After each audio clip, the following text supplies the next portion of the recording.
भाजपच्या कमळ चिन्हावर उभ्या असलेल्या थेट नगराध्यक्ष पदाचे उमेदवार सौ पूजाताई सचिन विरकर व 10 प्रभागातील 20 उमेदवार यांना पाठिंबा द्यायचा का? पाठिंबा द्यायचा असेल तर हात वर करून सांगा. नुसता हात वर नाही तर प्रत्येकाने मोबाईल बाहेर काढा, आपले टॉर्च चालू करा. भाऊंच्या विनंतीला सगळ्यांनी मान द्या. सर्वांनी टॉर्च बाहेर काढा. सर्वांना विनंती आहे, टॉर्च बाहेर काढा. सर्वांना माझी विनंती आहे, प्रत्येकाच्या हातामध्ये मोबाईल आहे तो बाहेर काढा आणि हात वर, ज्यांच्याकडे मोबाईल आहे त्यांनी हात वरती करा.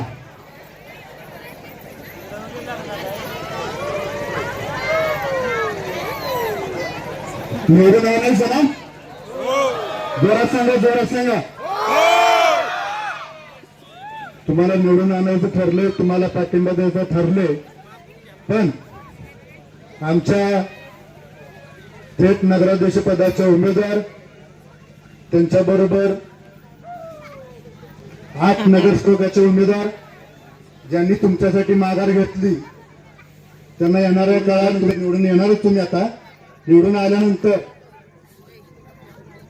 नगराध्यक्ष ताई, तुम्हाला माझी विनंती आहे, आम्ही ज्यांच्याबरोबर असतो त्यांना गुलालच असतो. शेखर गोरे व त्यांच्या कार्यकर्त्यांचा इतिहासच कसा आहे. 2019ला संजय गांधीजी, 2019ला आम्ही रणजितदादा बरोबर आलो होतो, त्यांना गुलाल मिळाला होता. 2024ला आम्ही धैर्यशील मोहिते पाटलांना पाठिंबा दिला होता, ते गुलालात गेले होते. त्याच्यानंतर 2024ला आम्ही विधानसभेला जयभाऊंना पाठिंबा दिला होता, त्यांना पण गुलाल मिळाला होता. आता तुमच्या बरोबर आम्ही आलोय, तुम्हाला पण 100% गुलाल मिळणार.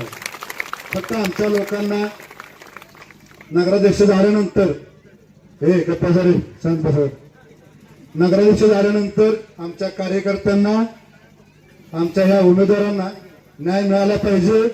नाहीतर परत असं चालू करू नका की शेखरभाऊच्या कार्यकर्त्यामुळे आम्ही नाही निवडून आलो, आम्ही आमच्यात निवडून आले, असले काही करू नका ताई.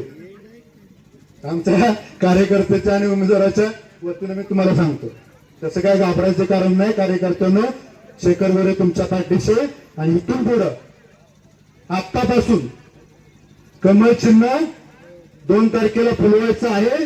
आणि परत एकदा सांगा, कमळ चिन्हाला ताकदीने आपण पाठिंबा देऊया आणि ह्यांना विजयी करूया.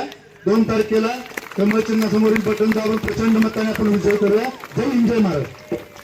या सर्व प्रमुख कार्यकर्त्यांना आदरणीय भाऊंनी सांगितल्या पद्धतीनं आपल्याला पाठिंबा द्यायचा होता. 2 तारखेला आपण सर्वांनी कमळ या चिन्हासमोरील बटन दाबून या